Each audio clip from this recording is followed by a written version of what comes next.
Introduction to the book of First Chronicles. A family record.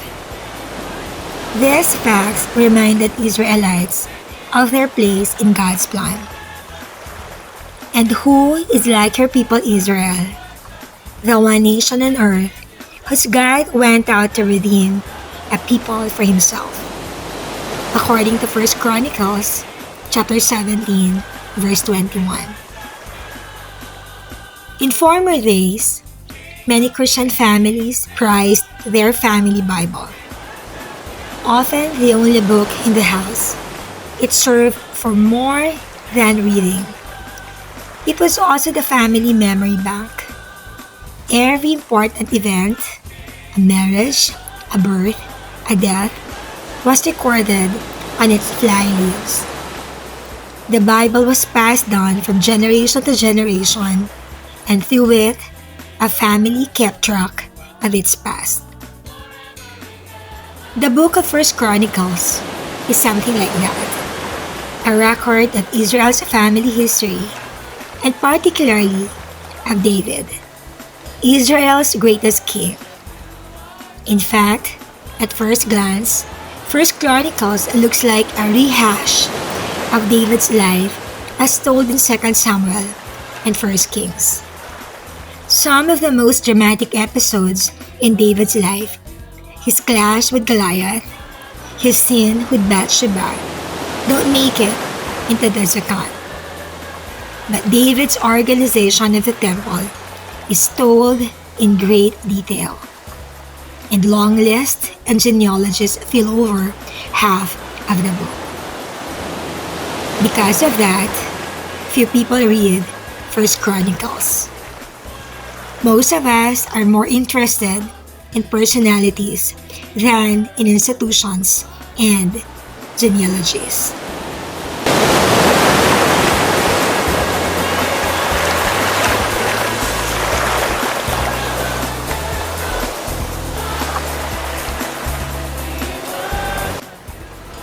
David's lasting impact.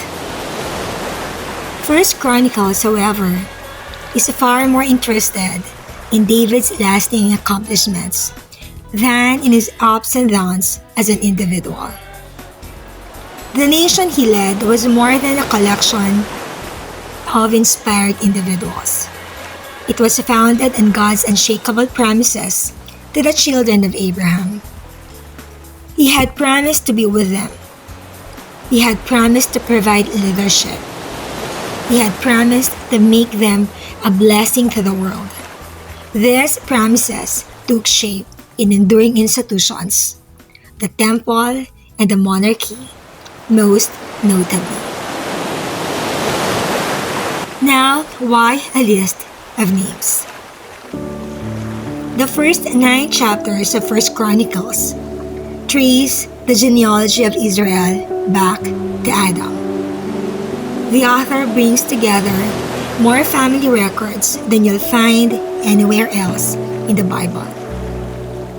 These records help the Israelites remember their position as members in God's chosen family. God had given them unique ways to follow and worship Him. First Chronicles reminded the Israelites, as it reminds us, of how different their family was meant to be.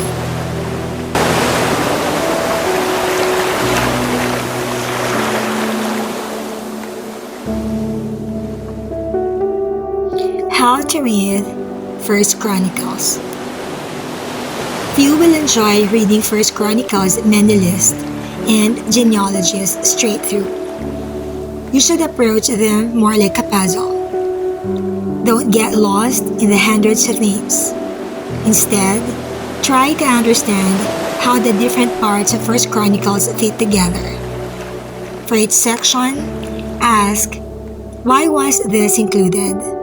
What did it mean to the original audience, to the Israelites who had returned from exile in Babylon? How did it encourage them as they made a new beginning? First Chronicles divides cleanly into 2 parts. The first 9 chapters are mainly a list of names. In this, the Israelites read their family tree and discovered their heritage. Chapters 10 to 29 tell David's story, focusing on the legacy he left behind for future generations, especially the temple.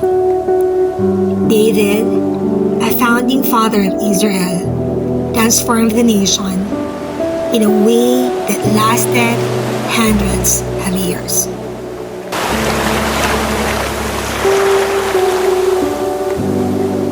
For reading plans of First Chronicles, we have Plan 1 and Plan 2 as usual. Now for Plan 1, an overview of First Chronicles in one day. So for day 1, let's read the introduction of First Chronicles, just like what you've just done, and proceed to chapter 17, which describes God's promise to David and David's prayerful response. Now for Plan 2, all of First Chronicles in 17 days. Now you should only skim chapters 1 to 9 and 23 to 27, which contain lists and genealogies. That's why for day 1, we have chapters 1 to 9, and on day 15, chapters 23 to 27. That's why even if we have 29 chapters, we just do Plan 2 in 17 days. Alright? So, that's all for now. God bless all of us.